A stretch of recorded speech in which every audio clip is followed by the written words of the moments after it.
The book I want to talk about this evening is called Practical Zen, and basically where it came from, or one of its main sources, is back in the 80s. I became a Zen monk, lived in a monastery. Initially, I lived in a monastery in England, and I also was in America for a while.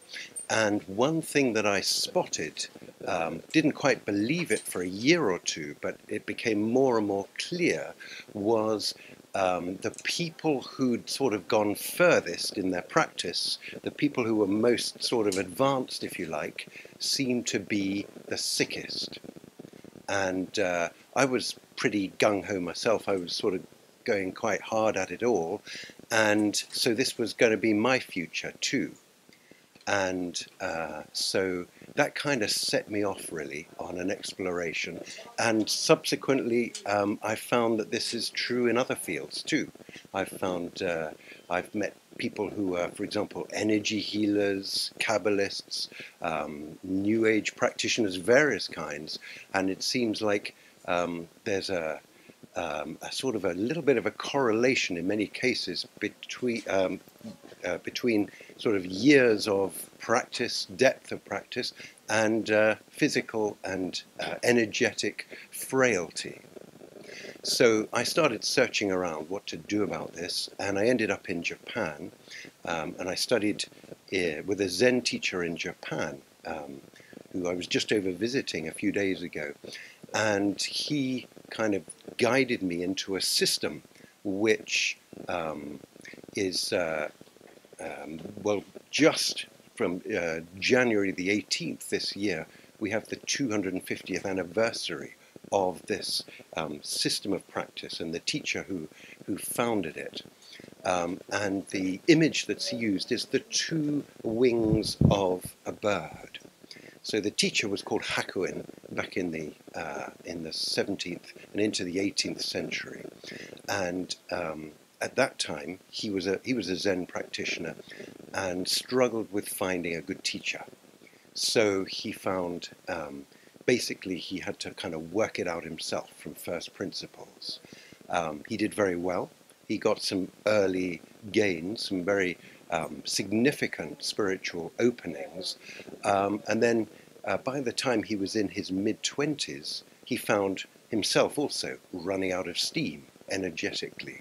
He describes very graphically, and we've got a translation of his text in Practical Zen. He described how his head was constantly hot, his feet were freezing cold, he had this kind of cold sweat under his arms all the time.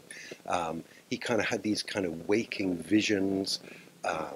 He was just gradually sort of running out of juice to the point where he felt that he was facing death in his mid-20s.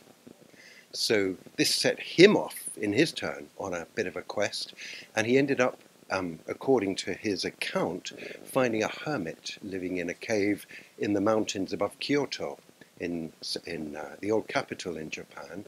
And this hermit taught him a series of practices and exercises to kind of ground and energize his system.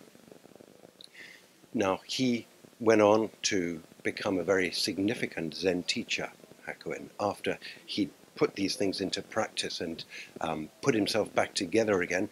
And he was notable for his energy and his vitality right up to his early 80s when he died.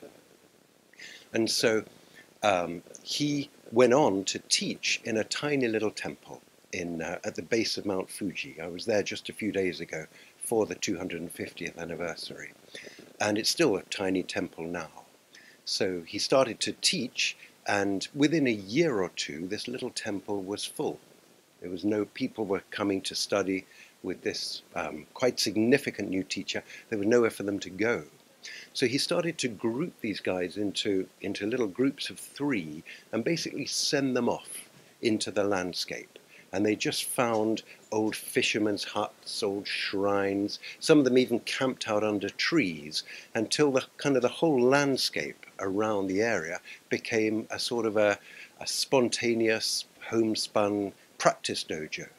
So these guys were living in very simple conditions in many cases, and over time a lot of them started to find their health was getting undermined. So at that point Hakuin started to teach these guys what he'd learned up in the mountains, and the system that he developed he called the two wings of a bird. So one wing, one side of the one sort of practice orientation were practices designed to develop insight, to, if you like, expand the awareness so that you can find out who and what you really are and how things really are. But that by itself was what got him into trouble. So the other wing of the bird were these things he'd learned from the hermit, which were about grounding and energizing the system, the idea being that you could, as it were, create a vessel so that you could live out these insights in such a way that you would have the best possible life, and so that also you'd be able to make a difference in the world, because obviously, the world needs, needs awakened people more than ever.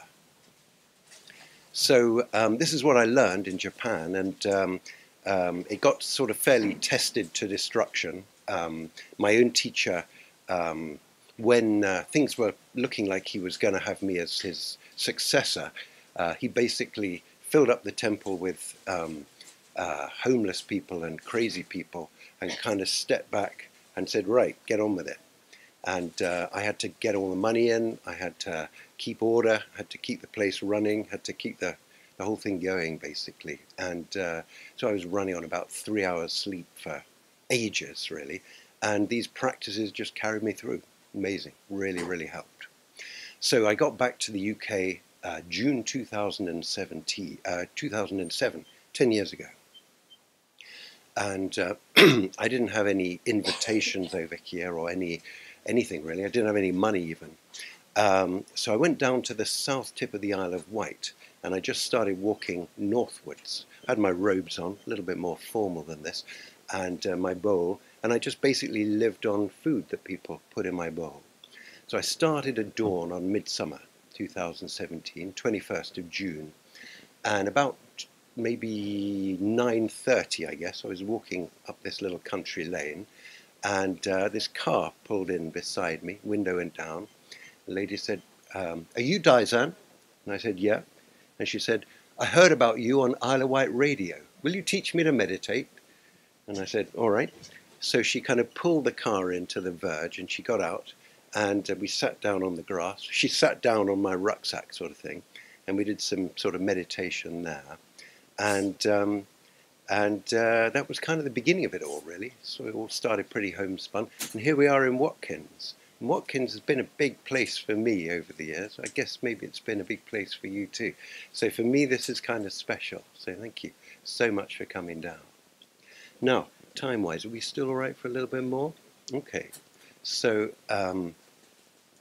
this structure, the two wings of a bird, that's basically what Practical Zen covers. We've got a 100-day kind of practice program in the book that's sort of, if you like, in a kind of teach yourself format for 100 days and build a sort of a solid foundation. The idea being that that will then set you on a sustainable path going forward. It's not so difficult to get those initial openings. We have a 3-day retreat process where we get people, well, probably about 60% of people who come get within 3 days that first shift of awareness where they know who they are. And I often say to the guys, in our practice dojo here, it's like if we get on the Eurostar and have a day trip in Paris, once you've had your day trip to Paris, you can never again be somebody who hasn't been to Paris.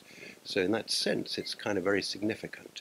There's more to go, but it's not that hard to at least get a first step in the door on that side. But for things to be sustainable, for things to actually work over the medium, long term, the other element is there too.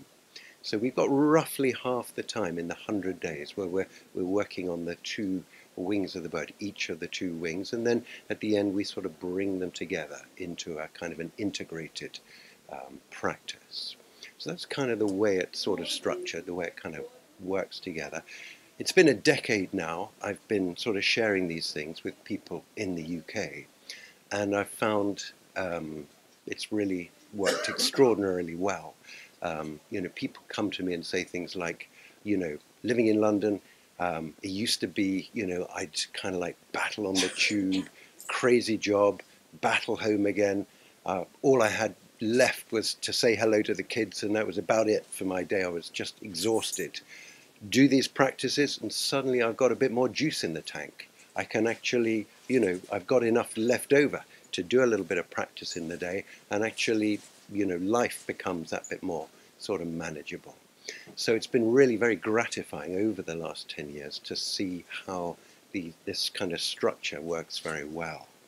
Now, we've had people who aren't particularly interested in Zen, and the insight side of Zen, kind of explore the other side, just the energetics and the grounding within their framework. And that's worked pretty well too. And I'm kind of curious to kind of expand that side a little bit more. I'd like to kind of help perhaps people with a Christian practice or a Muslim practice or other bases kind of explore what it means to have that grounded energetic basis to what they're doing, and seeing kind of how they might be able to develop their two wings of the bird going forward. Well, we actually have a second book just come out too that's on the table as well. And this is based around the health and the well-being aspects of Zen practice. There's a term in Japanese, Bonpu Zen, which means kind of like secular Zen or mundane Zen. And I was quite surprised, when I went to live in Japan, live in the temple, practice, how quite a lot of Japanese people were coming to practice, not with any particular intentions for the Enlightenment project or anything like that. They were looking to kind of create a foundation in their lives, as it were, as a basis for success, for something like a career in business or in the arts, in politics, things like this. And it's seen that developing particularly this part of the body, what they call in Japanese hara, develops a kind of a grounding and a presence, a kind of charisma, which then becomes a basis for kind of a sort of ongoing success in life generally, without any particular sort of spiritual agenda behind it. So the second book, the blue one you'll spot that's around too, has kind of got that sort of stuff in. It's also got a sort of a teach yourself basis to it. It's a kind of also a kind of 100-day course type of structure. Both of the books have got kind of websites underlying them with recordings and so on, so you have sort of guided, practice periods and so on. The key bit, of course, is actually doing it. It's fine to read about it, but as my teacher in Japan, Daizan Roshi, says, a picture of a rice cake won't fill your belly. So it's actually doing it. So what we ask for in doing that is basically 25 minutes a day. That's it, but 25 minutes a day, every day, 7 days a week. If you do that for 100 days, put all these elements together, then, we've seen, it's been fairly tried and tested now, your life will be different. That it's pretty much guaranteed. So anyway, that's probably enough of my wittering. How about any questions? So the question, just to sort of fill in, any of you guys at the back, are you hearing, by the way, at least some of it? You are, brilliant. Okay, so the question was, so I mentioned right at the beginning, I was coming across experienced spiritual practitioners who were getting in a state, health-wise. How did that manifest? Well, the sorts of things I was seeing was ME, chronic fatigue type syndrome, people basically running out of juice, less able to function in life, to the point where, one very significant person in my life, practice-wise, is now only able to be in public about 2 weeks a year, has to live kind of in a hermitage away from people, resting. So that's the sort of thing I saw. Yeah. I can go more deep in the plants, you know? I think so. Would your question be, Which one is better? Which one is I it should better to sort of work with a guidance structure, Yes. or to rely on the silence and that sort of more open and let kind go. of and let go? Yeah. Which one is better? Well, so did everybody hear that? Get a sense of that? Yeah. So my sense is there isn't really a right or wrong. There's different times where different practices work appropriately or not. One of the images that I often use is the image of a boat. It's like if you imagine you have a boat that has oars and has a sail. At times, the best thing to do is get on the oars and row, and that would be probably using that sort of structured type thing. It's about your effort, your commitment, your energy. And then there's certain times when the best thing to do is to hoist the sail, okay? And, you know, then the oars just get in the way. And then it's a matter of letting go and opening and allowing. And it's not that the oars are wrong. It's not that the sail is wrong. It's actually both. It's at the right time, you know, the appropriate sort of action. And how do you find that? Well, you can kind of judge. You have a kind of a compass. You particularly if you're an experienced practitioner, you can sort of sense. Well, I'm a big believer in practice every day if you can, and then bringing the practice and your life together. So the question was, is practice every day necessary? I remember my first Zen teacher. Somebody asked him once, what's the minimum practice you need to do every day? And he said, 3 breaths. Even if you wake up and you're late for work, sit on the end of your bed, 3 breaths, and then start running. So maybe even a little bit, you know, every day, probably a good. So the question is, there's an image I use in the book about that Daizan Roshi, my teacher, gave me about cleaning a window, about different kinds of practice and how you kind of clean a window, getting the light penetrating through a window. So with the one of the practices in the book, we work with a question, and the question I advocate, which is the one that my teacher used to give people first off, is the question, who am I? And he compared this to a kind of a focusing.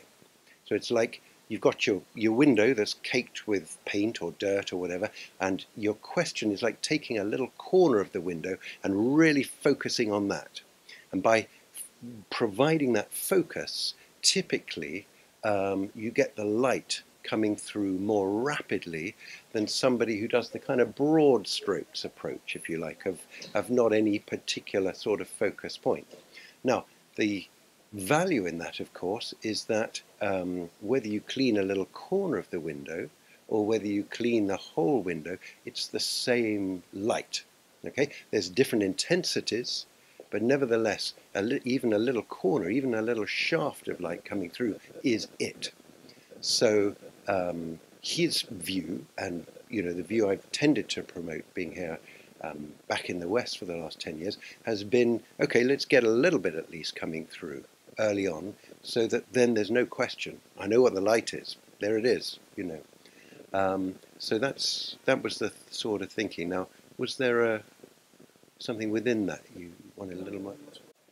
So, question is, so the difference between Renzo and Soto practice, and is that first getting that early first shaft of light through, is that sort of the orientation? I would say in the early stages, yes, that there seems to be, you know, a tremendous value in somebody having a clear and definite sense of, okay, that's what it's all about, that's what it's orientated towards. There's something very beautiful about somebody just trusting in that possibility and practicing, as it were, like a little plant that's growing up through the darkness, you know? There's something very beautiful about that. But also there's a tendency people can get discouraged, or they can kind of, you know, go off on tangents, or subtly stop practicing really, you know, even though they might be going through the motions, the sort of the the spiritual quest can sort of lose its edge, in my experience, the other way, although not always. Sometimes people do beautifully with the other way. Kind of horses for courses. So my sense of it so far as I can tell, is we're here to find out who we really are and then help other people.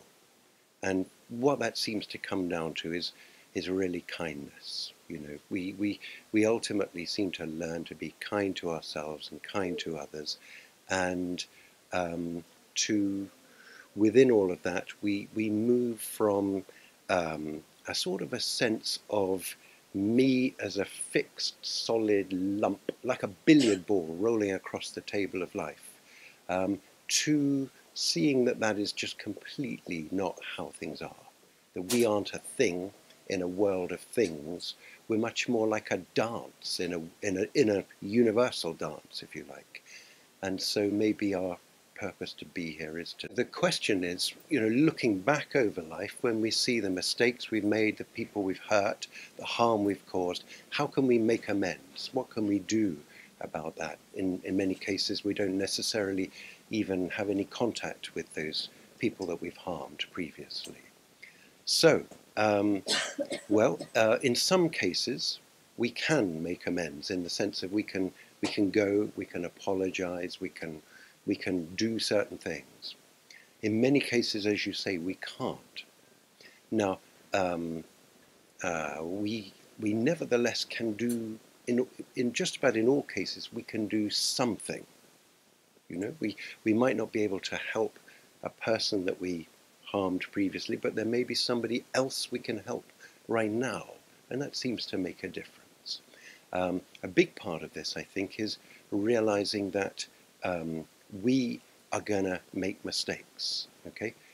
We are human beings, we're fallible, we're limited, and that you, back then, causing that harm, was actually doing the best she could. If she'd actually sort of known better, she would have done better. Now, you know, looking back from now, it's very easy, perhaps from a different viewpoint, to see, you know, well, if I wouldn't have done that, but she, in the middle of what she knew and where she was and all the pressures and everything, she was doing the best she knew. And actually, we always are doing our best in that sense. If we knew better, we would do better. So if we can make a very clear sort of resolution to do the absolute best we can right now, but bear in mind that we will make a mess along the way. My teacher's teacher, when I first met him, I remember, he'd been doing this sort of stuff for years, and the very first time we sat down to have a cup of tea together, and he described his practice, his life of practice, as being like a drunk walking down a path. He felt like a couple of steps off in the hedge, you know, up you get, couple of steps off in the hedge this way, you know, and it's kind of like that, you know, and the thing is, if we're willing to sort of get up, dust ourselves off, sort out as much a mess as we can, keep going, then we do get down the path. It might not be terribly elegant, might not be very you know, quite as dignified as we'd hoped, but we do get down the path. And, you know, making mistakes is part of it, like a baby learning to walk. You know, we aren't going to learn anything without trying. But yes, it's important to do what we can to clear up the messes along the way, and sort of make darn sure that we don't perpetuate stuff any more than we absolutely have to. Interactions. Well, I strongly believe that the best protection is love and where you're coming from. And if you're coming from a place that's as true as you possibly can, there seems to be a tremendous safety in that. I remember hearing a story about back in the Cold War days, there was a chess game between Karpov and Korchnoi. Anybody remember this? It was kind of significant back in the day. It was almost like the Cold War in miniature. Karpov, I think, was representing America, Korchnoi, the USSR. And so I hear the Russians had apparently these teams of kind of trained meditators who were there in the audience, whose job was to kind of beam out nasties at the other guy. And apparently, you know, he was getting headaches and it was very unpleasant and all this kind of thing. Oh, was it? Oh, right, Fisher, excuse me. And anyway, you know, apparently it's all a bit unpleasant for this guy. But the thing was, these Russian meditators, apparently they were burning out like Roman candles. It's very bad for you to be just constantly beaming out nicest, whereas you can shoot out love all day long. You're fine, you know, more the better. So if you're in the right place, a lot of the other stuff really falls into place, I think. He's asking, how can we protect ourselves, you know, going through life, all sorts of negative, positive, different kinds of influences going around. London, how can we handle living in London? Well, in the temples, they taught us something very simple. So very often, you know, you may be, I don't know, 6-8 months, hardly go out the gate. You're all opened up, you know, and you suddenly you've got to go out and do, I don't know, some job or something. So what they taught us was unbelievably simple. I use it all the time, still now. They said, if you're around something that feels like, you know, you don't want to hoover it up or whatever, simply close your left hand. If you need a little bit more still, make sure your left foot is fully planted down on the ground. If you need a little bit more still, make sure your left sort of armpit kind of area is closed, the left elbow in against the body. So it's very subtle in the sense of no, it's not obvious. It's not sort of, you know, nothing, you know, too sort of dramatic, but it really works. It sounds like nothing, but somehow, I don't know how it works, but it protect that? And stuff. What it allows you to do is to be in the middle of whatever you need to be in the middle of, which may not be that positive sometimes, without too much of it getting caught inside and you having to deal with and process and all that kind of stuff. Dead simple, really seems to work.